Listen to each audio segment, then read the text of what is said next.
blocking out some of the extra stuff that their defense does, like with the turnover chain and all the panache and stuff that's around them? Just block all that stuff out. I mean, just like we did last week against South Carolina when they were throwing stuff on the field for our offense. You know, we can't really pay attention to outside sources and things that don't affect us as a defense. You know, probably a little more challenging for the offense just because it's kind of a mental game. But I'm confident we have a very mentally strong team, and I don't think it will get to us too much.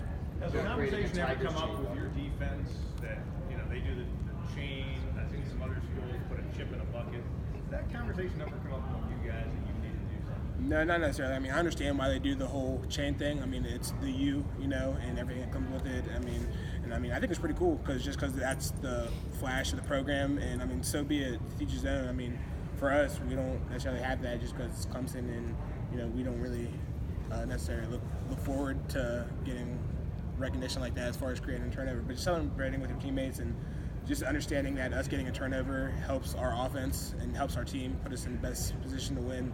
So that's about it. Dorian, you've been matched up against the team slot receiver a couple times, and notably Greg Dortch at Wake Forest.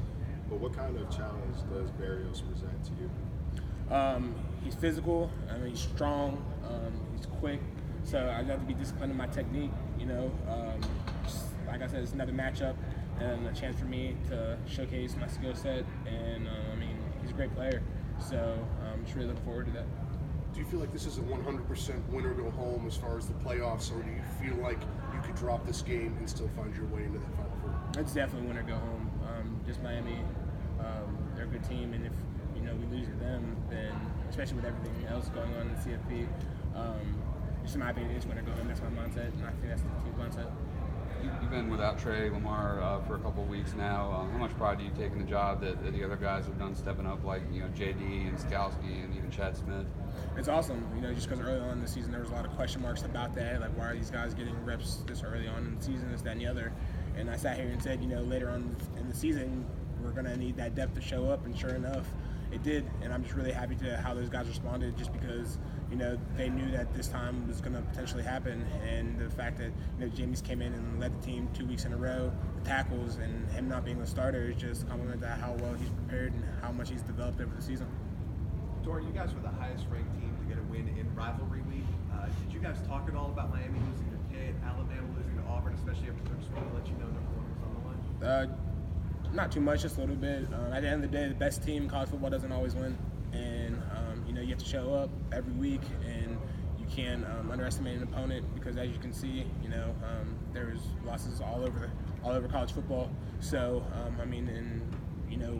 we can't say too much of it because we lost to Syracuse. So it can happen to anybody. So just understanding that and just being honest with the game, I think, is the best way to avoid that.